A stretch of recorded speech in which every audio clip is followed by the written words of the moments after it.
Hello ladies and gentlemen, welcome to the Game Club. I'm Graham. And I'm George. Star Rail finally got a release date, April 26th. We've suspected the game was close to release, but the final closed beta has only helped to reinforce that. As we took the time to understand everything the beta had to offer, it became increasingly clear that quality of life changes ranging from menu optimizations to a complete overhaul of the daily system were top priorities for Hoyoverse. Although many of Genshin's menus and systems remain, Hoyoverse has gone to great lengths to improve, iterate on, and enhance many of them. So with the game right around the corner, we wanted to help those of you familiar with Genshin understand what all those changes are. Because let's be real, there's nothing worse than having to constantly stop and learn all the new systems and menus when starting a gacha game. Get that stuff out of the way now so you can focus purely on the gameplay and story at release. Let's kick things off by looking at some of the things that received either minimal changes or no changes at all, and we'll work our way up from there. All this stuff works the same way as it does in Genshin, though the bug report will probably be called feedback upon release. As a system, the achievements remain unchanged, while the UI did receive some alterations. Just like Genshin, the tutorials menu obviously contains tutorials, but we suspect where this menu is housed will change. Right now, it has its own section within the escape menu, as currently there's no archive nor character archive in the game. Some of you Genshin OGs might recognize this is akin to the Genshin 1.0 release, which also didn't have any archives. The closest thing would be the Databank, but as an archive proper, it's very incomplete. Like Genshin, there are books you can find throughout the game which disperse some lore and information, and currently these are stored in the Databank. One more system that's received very little change are the world shops. Each world has their own special currency which can only be spent at their respective shops. In-universe NFTs confirmed?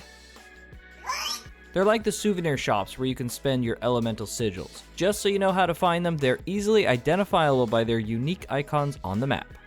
You'll also notice there's no time menu. Truth be told, it was only marginally useful anyways, so honestly not a real loss. The shop is now called the store, and if anything's going to change by release, it's most likely the store.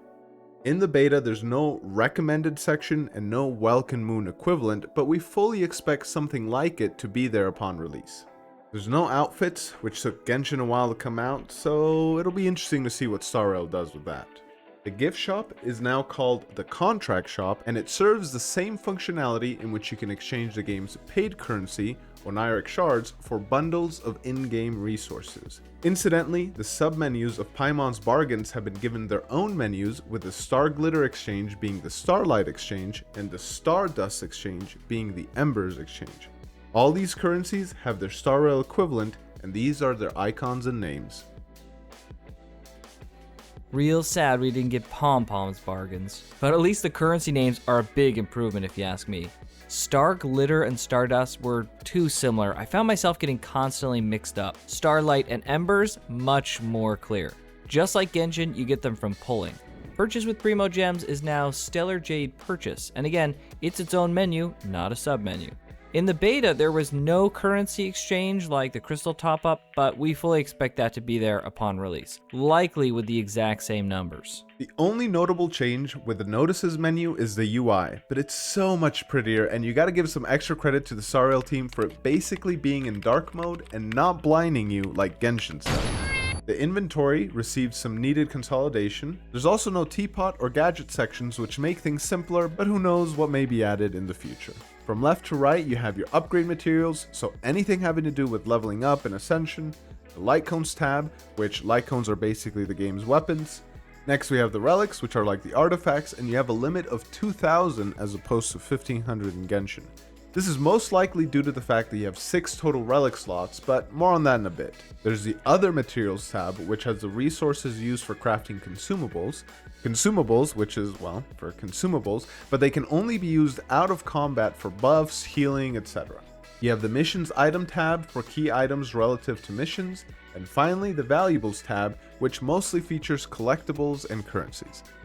The camera mode is still the camera mode, but there are some notable improvements at least. The characters all have more expressions, and they're not locked behind a friendship level, which, while we're on the topic, the friendship system is gone. All the info we've compiled is from the final beta, so it's certainly possible the Friendship or a system like it could be added to the game eventually, but if there's anything we cover that significantly changes upon the release of the game, we'll make sure to put out an update video. Back to the camera. The characters don't just have their standard poses, but rather you can trigger their idle animations. And the only downgrade you could say is that you can't blur the background, but I mean that's an easy addition at launch. The Friends menu is pretty much the same as Genshin's. The biggest difference is that there is no recently played with section as there's no co-op. As a replacement, you get to use another player support character which you could swap into your team's 4th slot if you so wished. If you click on someone, you can check out their profile and you'll see the support character as well as any characters they want to show off, cause, I mean, what's a gacha without a little bit of flex? Up top here, you can see your Trailblaze equilibrium levels. The Trailblaze level is like the adventure rank, and the equilibrium is like the world level. The two big improvements are A, you have more Trailblaze levels than adventure rank, so that means more rewards, and B, you have more missions to increase your equilibrium level, specifically at these levels. So that means there are not only more rewards, but there's going to be a smoother difficulty curve as well. Here in the parlor cart, you can talk to Pom Pom to get those equilibrium missions, as well as collect all the rewards from your Trailblaze level ups. Okay, we finally made it to the warp menu. The linchpin of all gachas is, well, the gacha itself, of course. For anyone wondering about the rates or pity, it's all the same as Genshin's. When you first start, you'll have the starter banner, and you'll want to pull on that first. This one here is the character banner. Just like Genshin, every 10 warps, you have a guaranteed 4th star. This is the light cone banner. There's no path system like the weapon banner, but then again, there's only one 5-star light cone featured. This one's the standard banner, and the cool thing about this one is after 300 pulls, you get to choose a specific character from this list. We already talked about the different Star Rail passes, but here in the corner, you can see which pass type is required for which banner. As many would expect, yes, there is definitely a battle pass. I mean, what game doesn't have it nowadays? You can view the details in the Nameless Honor menu. Like Genshin, there's the free tier, which is called the Nameless Gift, and the paid tier, which is the Nameless Glory. The paid tier gives you access to the unique Battle Pass light cones, which you get halfway through, and there's one for each path. A cool thing that they added is you can see the light cones at level 1 and also when they're maxed out.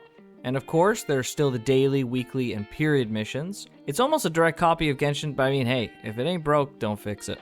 The travelogue is just like the events overview. Here's where you'll find the aptitude showcase, which is like the test run. And just like the events overview, what this menu features will be updated as events come and go. The missions menu is, well, who could have guessed, where you'll keep track of all your missions. It's very similar to the quests view. Trailblaze missions are the main Archon story missions. Companion missions are side quest missions related to a certain character. Commissions have been completely changed, so we'll talk about the daily mission later. And the adventure missions are side quests. The team setup is like the party setup, but there's no freaking loading. Oh my gosh, Star Rail players rejoice.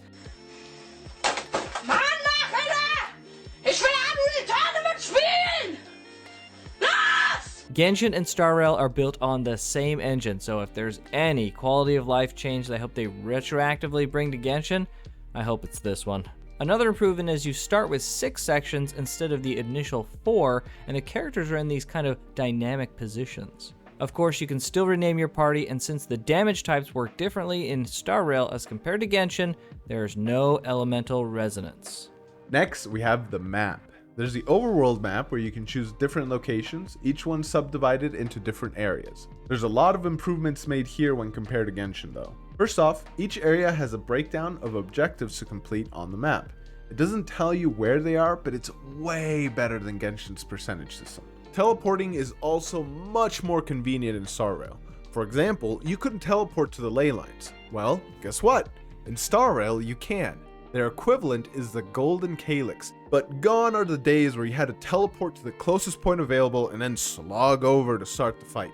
It's not just the Calyxes though, you can directly teleport to almost every point of interest, and the few exceptions are usually incredibly close anyways. This is partially due to Star Rail's smaller, non-open world map, but its convenience is very much welcome.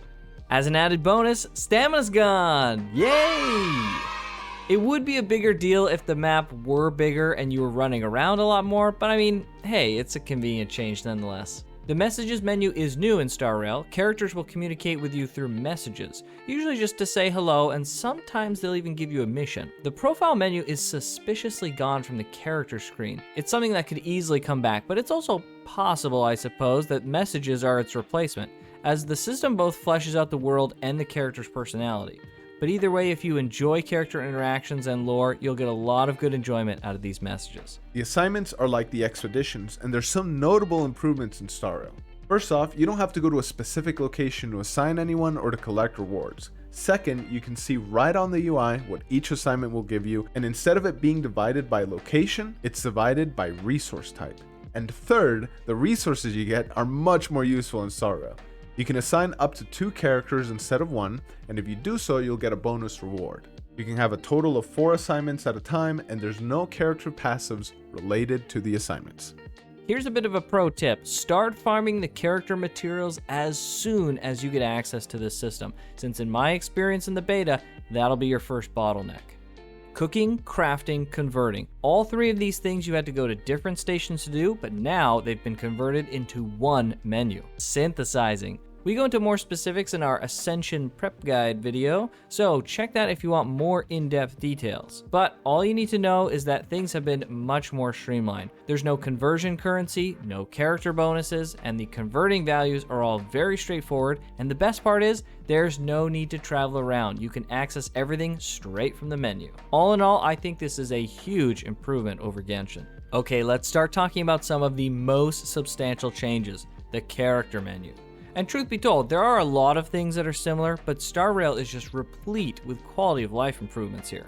Right from the main page, you can see the damage type of the character, along with the path, which is basically the tank, healer, DPS trifecta of most games, but niched down into 7 subsections. You can view the additional stats, character weapons, and skills right from the main menu as opposed to having to go to any submenus. Like we mentioned earlier, the weapons in Star Rail are called light cones, and the light cone view is similar to the weapon view, though there are a few key differences with how Star Rail handles its weapons. For one, every character can wield any weapon and make use of its stats, unlike Genshin where only bow characters could use a bow, for example. However, the light cone's passive ability will only activate if the path of the light cone and the character match. This isn't something you do long term, but it's helpful when starting out at least. A cool little thing they added was this magnifying glass button, which lets you zoom into the image. And speaking of viewing the weapons, the light cones themselves are not reflected visually in game. This way, the character is always seen holding their signature weapon. We'll skip over the highlights of this because it's something we've already covered in our Ascension prep guide video where we talk about how to level up your characters, weapons, and talents, all that stuff. Refining is now called Superimpose. Unlike Genshin, which required Mora, Superimpose costs no credits. Another great quality of life change is you can superimpose a light cone to its max level all in one go. The Ascension menu to level up your weapons is generally the same, though there are now only 8 spots, which is less, but in my opinion, it's a bit more aesthetically pleasing. It also seems like they greatly reduced and moved the flavor text that was in the description and just included it in the ability log. The traces are the same as the talents, but with Star Rail you get this cool little talent tree. Albeit it's not like a traditional talent tree since you're not making a build, and eventually you'll have each one of these paths maxed out. This is the last plugin for our Ascension video, I promise, but seriously, go watch it. We talk about this in a lot more depth there. Back to the traces though, the trees look different for each path, but the sections should all remain the same, being divided into the basic attack, skill, talent, ultimate, technique, and passive branches. Another great change is you can see the resource requirements by just clicking on it. No need to go into a submenu. Hallelujah! Artifacts are now called Relics, and you can have a total of 6 that you can equip. There are 4 standard pieces which have their own 4 and 2 set piece bonuses. These are much more common than the other 2, and they pertain to the head, hands, body, and feet pieces. And then you have 2 extra slots for the Planar Sphere and Link Rope relics. With this, you could potentially have 3 2-piece set bonuses, so this is a great add for build variety. The standard pieces you can farm from the Caverns of Corrosion, and the 2 extra pieces are from the Simulated Universe. More on these activities a bit later. In addition, you can also craft relics using an item called Self-Modeling Resin, and even choose the main stat. Currently, the only way to get the self-modeling resin is from the battle pass, but I mean, hey, thankfully it's in the free tier. There's also relic synthesis. When you salvage relics, you get some relic remains, and if you get 100 of these remains, you can actually craft any relic you want. You don't get to pick the main stat like with the self-modeling resin, but hey, relic crafting on demand? Not a bad deal. There's a lot more to relics, and we're really only scratching the surface, since diving deep into it all would require its own separate video. Just like Genshin, you can upgrade your relics using other relics, or with specific relic XP materials. The sanctifying essence and unction in Genshin are now the loss, light dust, gold fragments, crystal, and essence in Star Rail. These are going to be much more common in Star Rail though, because get this, you get them if there's any leftover XP when leveling up your artifacts. You don't have to purchase them, it's just baked right into the system. So just add another tally to the count of improvements Star Rail is making. Funnily enough, the description that artifacts had is included in Star Rail as the relic's backstory. So there's more flavor text here, even though they seem to have consolidated it in other areas. And to top off the character menu, we have the Eidolon menu. This is just like the Constellations, but the UI is much, much cooler. Whenever you get a duplicate character, you'll unlock one of these Eidolons, which grant bonuses as you would expect. But it looks like when you get to the 6th one, you unlock a nude mod. Out of all the menus, I'd argue that the biggest change was to the Adventurer's Handbook. In Star Rail, it's the guide. And where do we even begin with this one? For example, the daily system has received a massive overhaul. Gone are the days of commissions. They no longer exist. Instead, we have an activity system where each activity varies in point value. So far, each day's list of activities has been different, but a lot of them often boil down to just interacting with the game. For example, you might get the option to level up a relic, and once you do, you'll receive the point value for that activity and can claim the rewards. Or you might be required to use a consumable, with the game thereby encouraging you to interact with that system. So far, the point value of the activities has varied between 1 to 200, and to receive all the daily rewards, you have to aggregate 500 points. From what we've seen, there's always 3 100 and 2 200 point activities, so you get more freedom to pick and choose what you want to do to reach that 500 point goal. The allotted freedom feels way better, and because these aren't quests in a traditional sense, a lot of times you'll just end up doing most of these things as you interact with the other aspects of the game. Like George said, these activities are things you're already doing. There'll be days where you're just spending your Trailblaze power, essentially resin, not letting it cap, and going through that process, you'll naturally get most or all of the activities done. To be fair, for those who did enjoy the commission system, there's always at least one single daily mission worth 200 points, which is similar to a classical commission. This is by far a much superior system, and I definitely welcome the change. I think this will help with the longevity of the game, at least for me personally. One of the biggest constraints with me and gachas is that over time they start to feel like a chore, and doing the same commission for the 20th time in Genshin certainly did not help. Especially since the commissions were an additional activity you had to do on top of all the grinding and resin management and events that you have to do every day. I'm so glad the Star Rail team decided to revisit the dailies and just bake them into your general everyday activities. It's way better this way, and I commend them for it. To finish off with the dailies, there is no bonus reward, but each tier does give you a different reward, and the 400 and 500 point rewards give you more Stellar Jade than the first 3. As a nice bonus, this also frees up development resources, as it's easier to direct players to already existing systems as opposed to continuously creating new quests, small as they may be. An adjacent topic we should bring up, since we're talking about the dailies, is you have a total of 180 Trailblaze power, which is Star Rail's stamina currency. It recharges at a rate of 1 per 6 minutes or 10 per hour, so basically in 18 hours you'll be fully capped if you started from 0. Operation Briefing is the same as the Experience tab, and it seems to work basically the same. So get ready to pick up a bunch of rewards for doing stuff you had no idea you were supposed to. The Survival tab is a consolidation of the Enemy and Domains tab. There's even some improvements here as well, so you can teleport directly to all the Overworld bosses, whose drops you'll need for character ascension. Hey, no, hey, get back. These are all found in the Stagnant Shadow tab, and just think of them like the Regisvine or Hypostasis Cubes equivalent. Unfortunately, it's not actually all improvements though. The regular monsters, which are also used for Ascension, aren't found in the guide. If you want to find an enemy that drops a specific item, you actually have to go to your inventory and click on that item that you want. You'll see the sources on the right, and then you can navigate to the area. In this way, Genshin I think has a one-up on Star Rail, because it'll show you the exact location of each enemy. As a related quick tip, to check the resources an enemy will drop, you can hit Z while in general close proximity to check out their full loot table.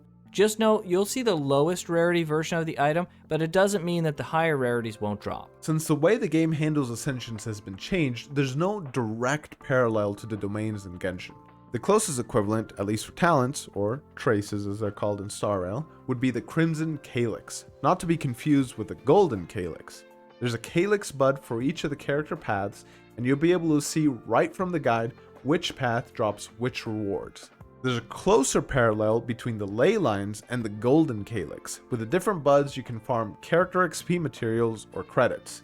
And you have one additional ley line, so to speak, which is the Bud of Aether for weapon XP materials. You no longer need to search for crystals in the open world. Both the Golden and Crimson Calyxes are a grindable activity which you can repeat multiple times. One clear costs 10 Trailblaze power, and before starting each run you can opt to do it just once for 10 Trailblaze power, or up to 6 times for 60 Trailblaze power, and you can teleport to them directly from the guide.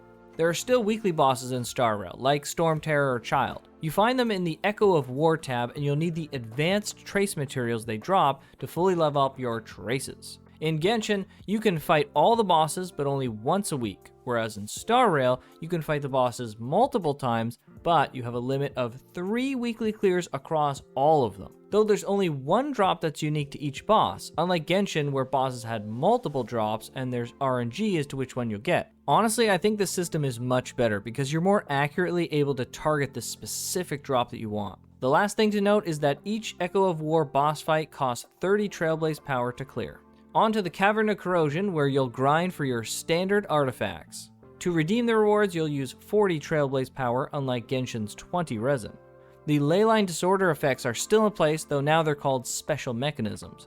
This is also a great time to bring up the fact that many of these activities can be done on auto and at 2 times speed, so hopefully this eases the burden of the insane artifact grind. Oh, I mean relics. There's a Forgotten Hall, which would be the Abyss equivalent. We won't spoil how you get to the Forgotten Hall, as there's a pretty cool in-game scene tied to it. But just so you recognize it once you see it, this is the menu.